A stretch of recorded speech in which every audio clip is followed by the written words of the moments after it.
બનાસકાંઠાની દાંતીવાડા પ્રાથમિક શાળાની જર્જરિત ઇમારત ઝાલાવાડની જેમ ધરાશાયી થાય તે પહેલા તંત્ર જાગે। ગત રોજ રાજસ્થાનના ઝાલાવાડમાં વાલી ગ્રામજનો અને આચાર્યની વારંવાર ડેમેજ થયેલી સ્કૂલ ઉતારવાની વાલી ગ્રામજનો અને આચાર્યની વારંવાર રજૂઆત બાદ પણ તંત્રના અધિકારીઓએ એ જ કાર્યવાહી ન કરતા શાળાની ઇમારત જમીન ઉપર ઢેર થઈ જતા શાળાના ઓરડામાં બેસી અભ્યાસ કરી રહેલા 35 બાળકો તેના મલબામાં દટાઈ ગયેલ, જેમાં 7 બાળકોના કરુણ મોત થયેલ, 9 જેટલા બાળકો ગંભીર હોવાનું અને 21 જેટલા બાળકોને ઈજાઓ થઈ હોવાનું જાણવા મળેલ છે। ગુજરાતમાં પણ આવી એક સ્કૂલની ઇમારત બનાસકાંઠા જિલ્લાના દાંતીવાડામાં પડવાની અણીએ ભયજનક સ્થિતિમાં ઊભી છે। સન 1981માં દાંતીવાડા ગામનું પુનઃવસન થતાં પીડબ્લ્યુડી વિભાગ દ્વારા હલકી ગુણવત્તાયુક્ત મટીરીયલ વાપરી પ્રાથમિક શાળાનું બિલ્ડિંગ ઊભું કરવામાં આવેલ, જે બિલ્ડિંગ આજે 40 વર્ષ પછી જર્જરિત થઈ જતા પોપડા ઉખડી ખંડમાં બેસી અભ્યાસ કરતા બાળકો ઉપર પડતા શાળાતા બાળકો અને શિક્ષિકા બેનનો આબાદ બચાવ થયેલ। આ બાબતે શાળાના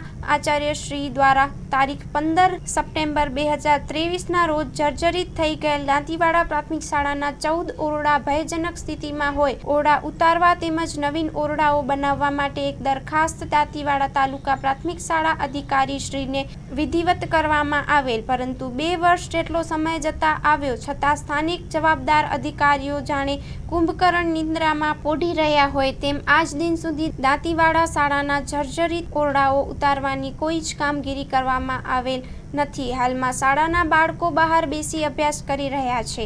રાજસ્થાનના ઝાલાવાડ જેવી ઘટનાનું પુનરાવર્તન ન થાય, જાગ્યા ત્યારથી જ સવાર સમજી તાત્કાલિક આ બાબતે ગંભીરતા લઈ જવાબદાર તંત્ર શાળાનું બિલ્ડિંગ ડિમોલેશન કરાવી તે જગ્યા ઉપર નવીન બિલ્ડિંગ બનાવે તેવી માંગણી છે। Story report by Suresh Raval, Dantiwada.